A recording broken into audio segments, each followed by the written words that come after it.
Hey there, it's Erica Jones here, and you're watching True Beauty U TV.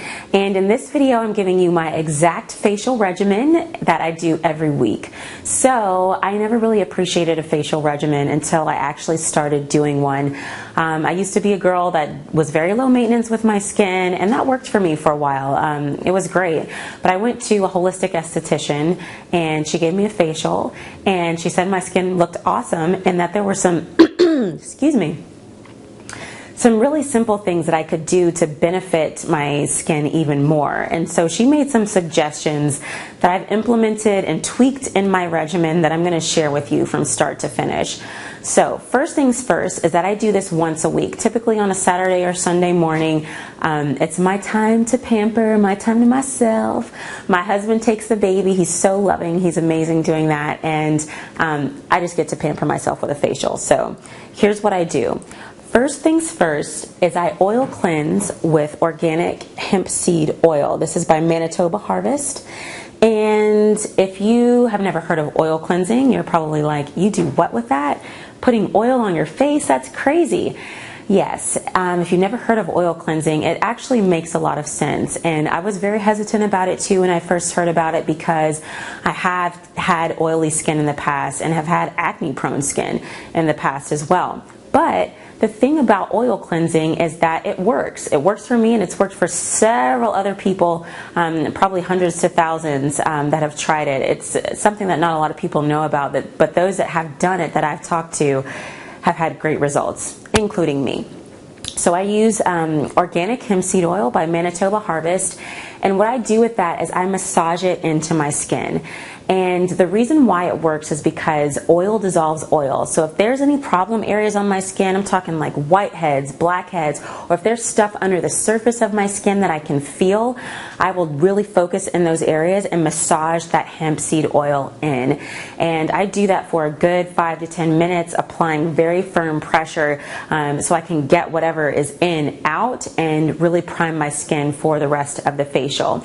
So I get this brand at Whole Foods. I'll hold it up one more time. Hemp seed oil by Manitoba Harvest.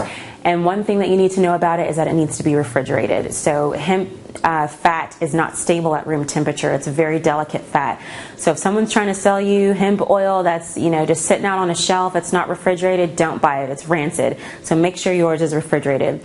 Next thing I do is I cleanse with the Beyond Organic Botanical Cleanser. Now, a lot of people would say this step is unnecessary because your oil cleansing, that's a good enough step to actually cleanse the face. You don't need to do another cleanser on top of that. I personally don't like to leave the oil on my face. My esthetician had told me when I was using coconut oil that my pores were congested, and so I'm just really weird about actually leaving oil on my face. It's worked for some people, it's probably fine for most, but I go ahead and cleanse with Beyond Organic Botanical Cleanser. I love it because it's gentle and it's organic and it's non-toxic, which is awesome. Following after that, I go ahead and do an exfoliation. So I exfoliate my skin with, again, Beyond Organic Acai Exfoliator. And what I love about this is that it's a very fine grain exfoliator, so it's really gentle on the skin. And it also uses acai pulp, which is amazing because of the antioxidants. So it fights free radicals, it helps with cell turnover, cellular regeneration, and it keeps your skin looking young and fresh. Every time I use this, my skin looks polished and radiant afterwards, so I absolutely love it. I've got links to all the products if you're interested in them on my blog. So my blog link is in the description of the video, and then you can find the products on my site. So after I use the exfoliator, what I do is a facial steam. Now, I don't have any fancy equipment like they have in the spas and stuff. I literally boil a pot of water, about 3 cups of water, and I set up a facial station on my table, and I put a couple drops of essential oil in them. And I use lavender, and I use geranium. And the reason why I use these 2 oils is because they have awesome skin benefits. Geranium in particular helps to balance the pH of the skin. It also helps with sebum production. So if you're somebody that has oily skin, it can help to get all that under control. The other thing too is that it helps to bring out a really beautiful glow.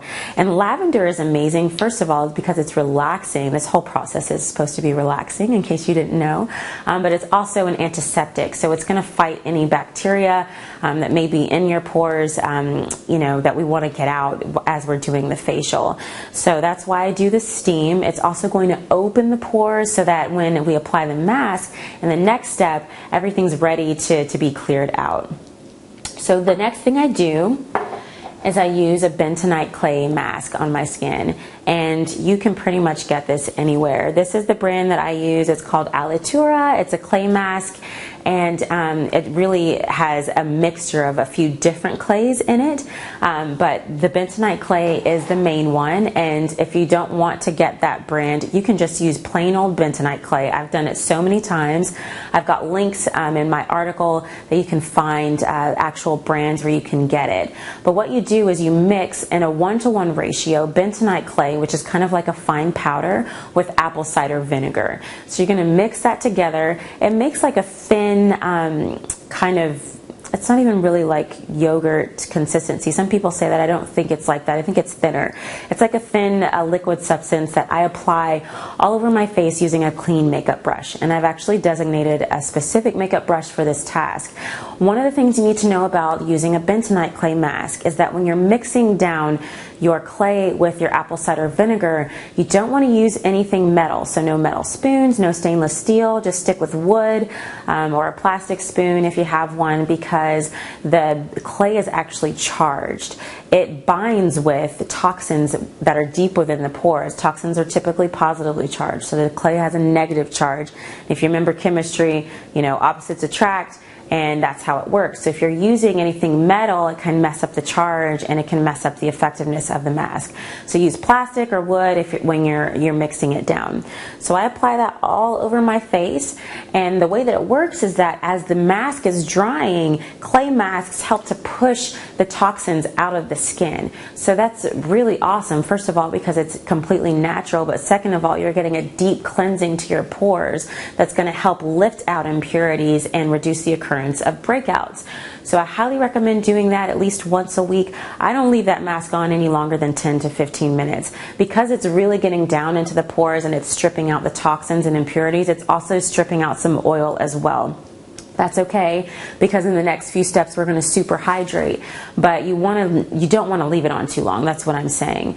So after I apply the mask, I wash it off with Naturopathica's Aloe Cleansing Gel, and you can either just use warm water if you want to. I'm particular about making sure that there's no mask residue on my face, and I also feel like the aloe that's in this product is really soothing to the skin.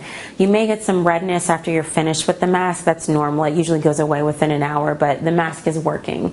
So after I do that, what I do is I follow up with Anne-Marie Gianni's Coconut Honey Mask. And this is actually a sample size right here, but you better believe I am going to be reordering this product because it's amazing. I'm going to do a full beauty review of her line soon because she's got some incredible products.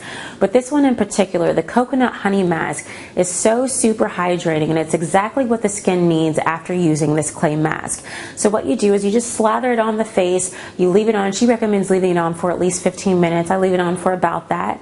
And what it does is it penetrates the skin and hydrates the pores so that all that moisture that got sucked out from the clay mask, you're dumping it back in with the coconut oil, which is super hydrating, as well as the honey.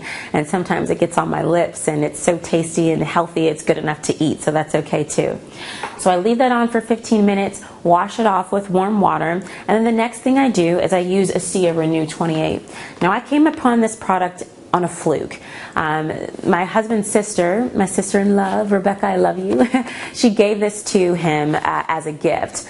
And I, being curious about everything with skin, I tried it out and I absolutely love it. The thing about this product is that it works at a cellular level to help with cellular regeneration, so it helps turn cells over. And because it does that at such a rapid pace, it can help fade dark spots, it can help with age spots, it can help with fine lines and wrinkles. It's really an anti-aging it's not really a cream, it's like a gel. It's like a liquid gel that you can put on your face. But what I love about this is that after the mask, it super hydrates the skin. Osea is known for their water and its therapeutic effects and benefits, and I've used the water and it's wonderful. And this product is along the same vein. It's absolutely outstanding. So I apply a thin layer of this to my face after the mask, super hydrates it, and replenishes some of that moisture. So after I do that, I kind of just sit there and just kind of assess how my skin feels. And usually I need to do another step of moisturizing, and that's when I follow up with the Beyond Organic AM moisturizer. That's what I'm using right now. And so I usually apply this in layers. So I'll apply a light layer, step back for 30 seconds to a minute, assess how my skin feels. If it feels tight or dry in any area, I'm applying another layer. Same thing, assess how's the skin feeling. Tightness anywhere, I'm applying another layer. So I usually do that 2 to 3 times to where my skin feels nice and smooth and moisturized. So that's pretty much everything that I do. I do this once a week, and right after I've done the facial, it's like my skin has had a facelift and it looks radiant and glowing and youthful and polished. And I honestly feel like a weight's been lifted off my face. I feel like my face can really breathe. So I typically take the entire day, absolutely no makeup, just let the good fresh air on my skin, and it feels wonderful. It's a great time to pamper myself. So if you're interested in the products that I'm using, or if you want to know more about the products that I'm using, click the link that's associated with this video to get to my article on my site. I also go into a little bit more detail about some of the steps as well. Hope you loved this video. Thanks for watching, and I'll be back with more great content soon. Bye-bye.